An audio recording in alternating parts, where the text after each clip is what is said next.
OBC की जातीय जनगणना देश के सभी पिछड़े वर्गों की वाजिब मांग है,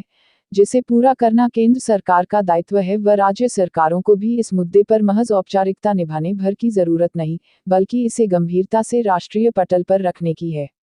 आज देश के पीएम व कई प्रदेशों के सीएम ओबीसी से ही आते हैं, बावजूद आज भी हमें अपने हक के लिए भीख मांगनी पड़ रही है, जो कि अन्यायपूर्ण स्थिति है। उक्त बातें अखिल भारतीय पिछड़ा वर्ग संघ के राष्ट्रीय अध्यक्ष इंद्र कुमार सिंह चंदापुरी ने केंद्रीय कार्यालय में कार्यकर्ताओं को संबोधित करते हुए कही।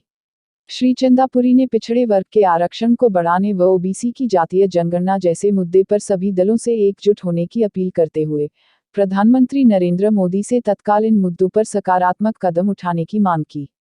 श्री चंदापुरी ने बिहार के मुख्यमंत्री नीतीश कुमार से बिहार के विशेष राज्य के दर्जे के मुद्दे पर गंभीर होने की सलाह दी व कहा कि यह मुद्दा सिर्फ राजनीतिक नहीं बल्कि बिहार के हित का भी है। उन्होंने कहा कि नवंबर माह में संघ का राष्ट्रीय सम्मेलन लखनऊ में किया जाएगा, जिसमें देश भर के दिग्गजों का जुटान होगा। कार्यक्रम में संघ महिला मोर्चा की अध्यक्ष सुषमा साहू, वरिष्ठ उपाध्यक्ष देवयंती यादव, भंते ज्ञान कीर्ति, डीपी साहू आदि नेता उपस्थित थे। मेरा नाम इंद्र कुमार सिंह चंदापुरी है और मैं राष्ट्रीय अध्यक्ष हूँ अखिल भारतीय पिछड़ा वर्ग संघ। सरकारी जो उपक्रम हैं, होटल्स हैं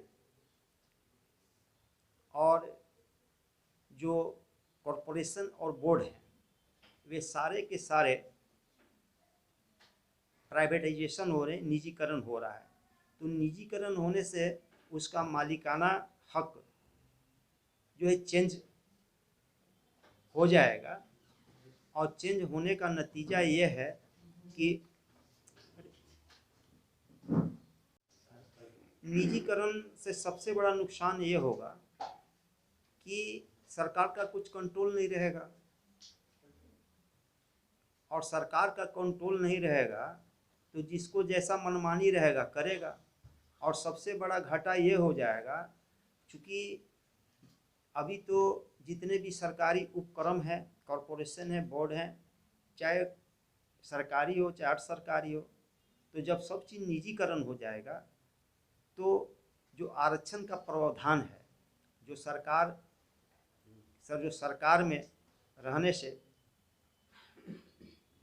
जो हम लोगों को मिल रहा है, हमारे वर्गों को मिल रहा है, वो रुक जाएगा। इसलिए हमारा ऐसा डिमांड किया गया है प्रधानमंत्री जी को कि यदि अगर निजीकरण किया जा रहा है तो करें, लेकिन जब मालिकाना हक प्राइवेट के हाथों में जा रहा है तो सरकार का इतना नियंत्रण होना चाहिए, विशेष करके उसके अपॉइंटमेंट पर और क्वालिटी पर, कि वहाँ भी आरक्षण का फार्मूला लगना चाहिए। जो हमारे माननीय जीतन राम मांझी जी ने भी ये बात को कहा है कि निजी क्षेत्रों में भी आरक्षण होनी चाहिए, क्योंकि अगर वहाँ आरक्षण नहीं होगा तो हमारे जो लोग हैं, जो पिछड़े हैं, जो दलित है, उनका भागीदारी फिर शून्य हो जाएगा।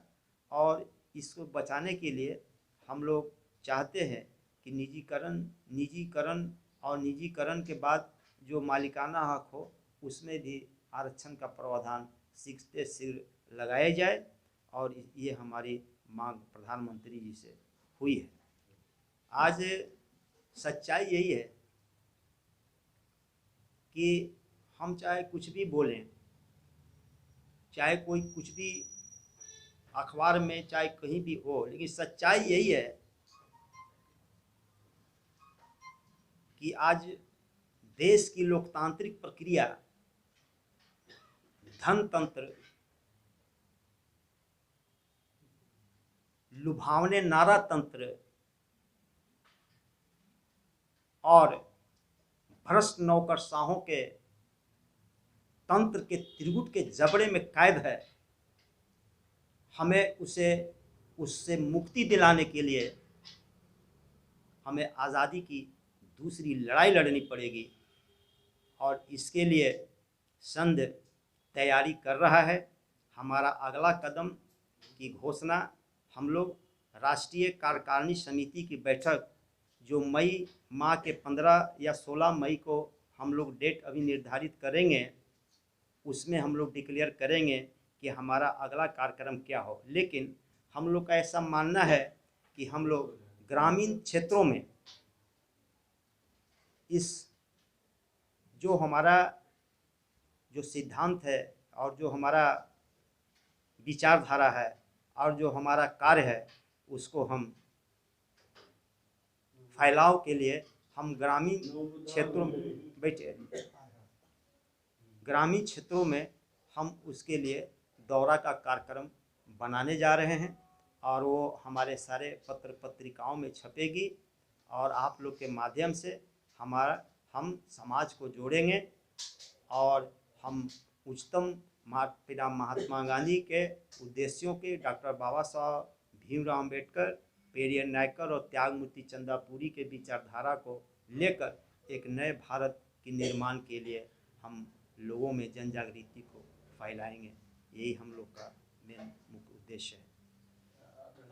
तो जातीय जनगणना को लेकर हमारा संघ काफ़ी झारखंड में और उत्तर प्रदेश में और दिल्ली में बड़ी बड़ी सभाएं की और इस मुद्दे को उठाया, तो इस पर यही निष्कर्ष आया कि 2021 के जातीय जनगणना में ओबीसी और सवर्णों की जनगणना की जाएगी। लेकिन जब पुनः एनडीए की सरकार बनी तो वे इस मुद्दे से मुकर गए हैं, जो काफ़ी चिंता की विषय है और यह मामला सारे भारतवर्ष में गर्म है। इस चीज़ को लेकर हम लोग राष्ट्रीय अधिवेशन इस बार लखनऊ में करने वाले हैं। उसके पहले हम लोग इस मुद्दे को लेकर हम बिहार में अतिशीघ्र माइट भी कि मई में हम कोई एक बड़ी सभा करें ताकि हमारे प्रधानमंत्री का ध्यान इस ओर आए और वे जाति जनगणना कराएं और मंडल आयोग की जो सिफारिशें लागू नहीं हुई उसको बढ़ाएं और करें। क्योंकि मान लिया जाए कि 1931 में जो जातीय जनगणना हुई थी उस जनगणना के आधार पर ही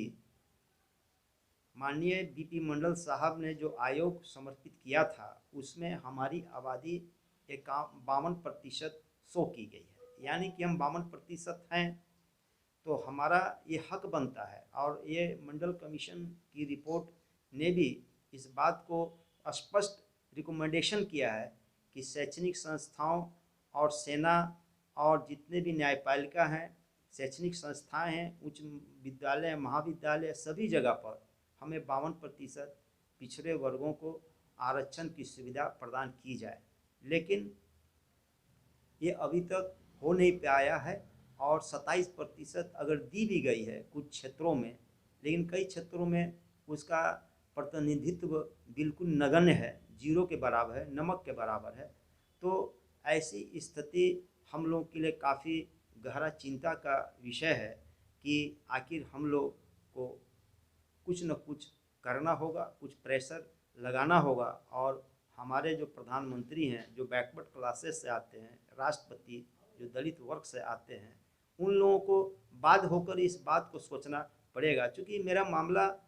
है देशोत्थान के लिए। हम ये नहीं चाहते कि हम किसी को सप्रेस कर दें और कोई पीछे रह जाए। हम लोग चाहते हैं कि सभी का उत्थान हो जाए। तो इस उत्थान के दृष्टिकोण से भी अगर आप देखेंगे और जो व्यवस्था है, जो व्यवस्था हजारों वर्षों से चली आ रही है, उस व्यवस्था को अगर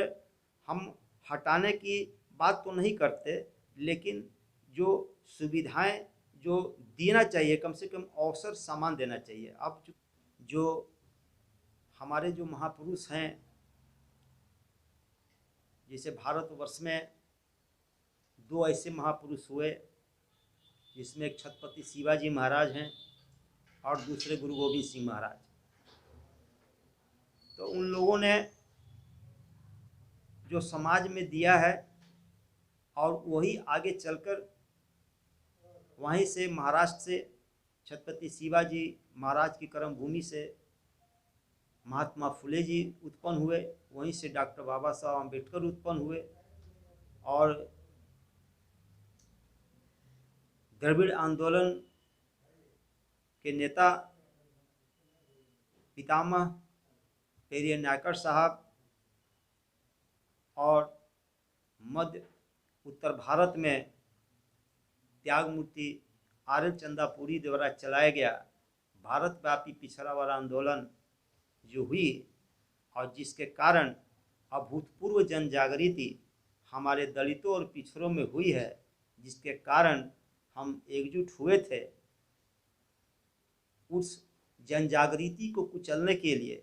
कुछ दलितों पिछड़ों के कागजी नेताओं और नौ सामंतवादी और भ्रष्ट नौकरशाहों के द्वारा जो किया जा रहा है कि उस जन जागृति को खत्म कर दें, तो ऐसा संध होने नहीं देगी और यह हो भी नहीं सकता है, क्योंकि अब हम जाग चुके हैं, अब पिछड़े जाग चुके हैं, पिछड़े अपने हक और अधिकार को समझ चुके हैं,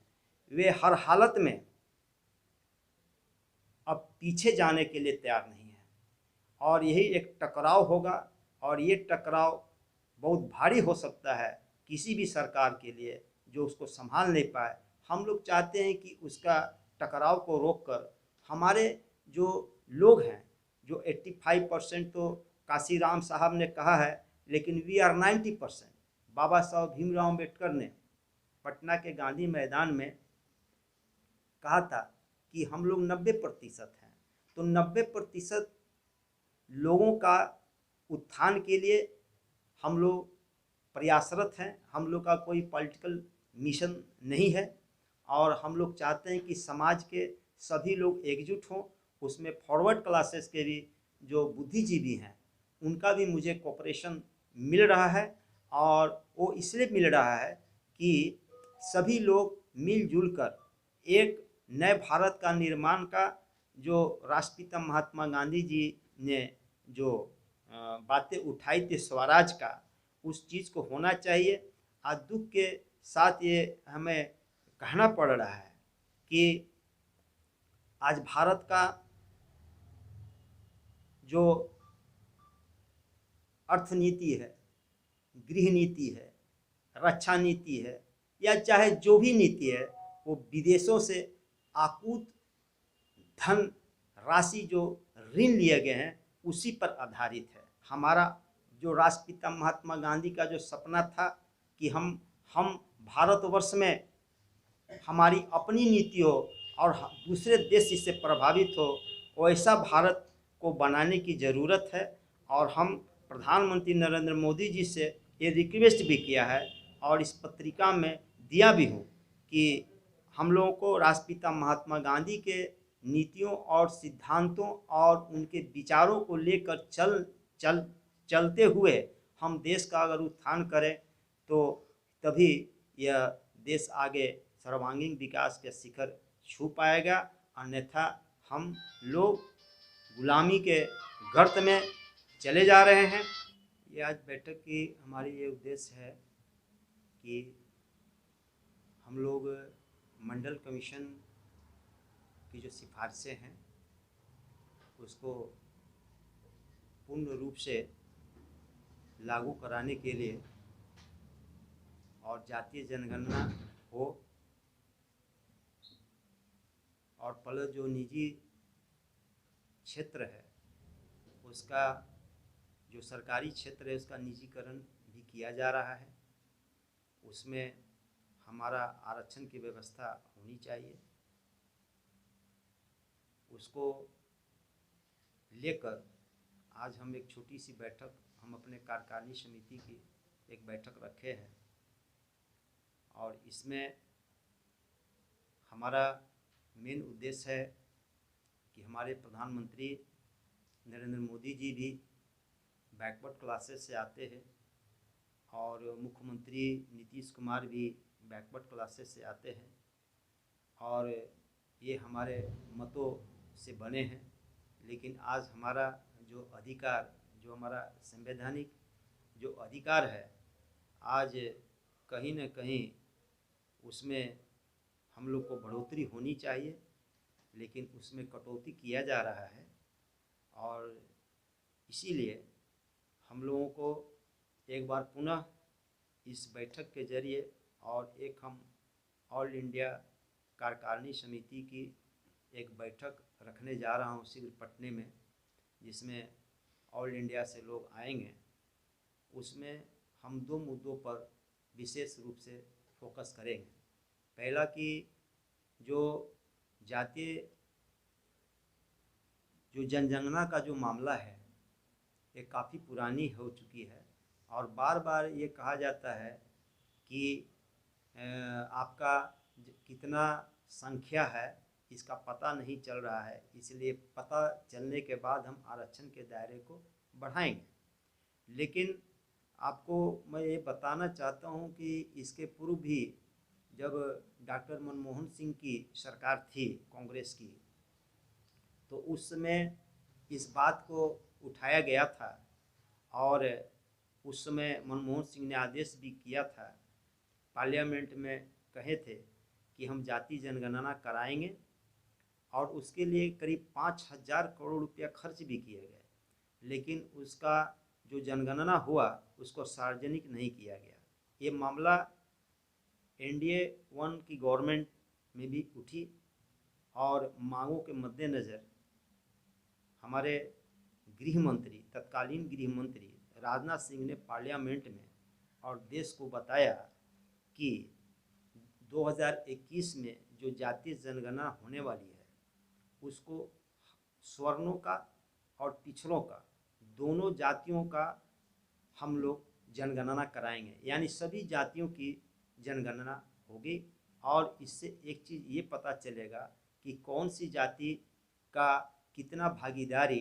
किन किन क्षेत्रों में हुआ है। उस प्रकार से योजना बनाने में हमें मदद मिलेगी।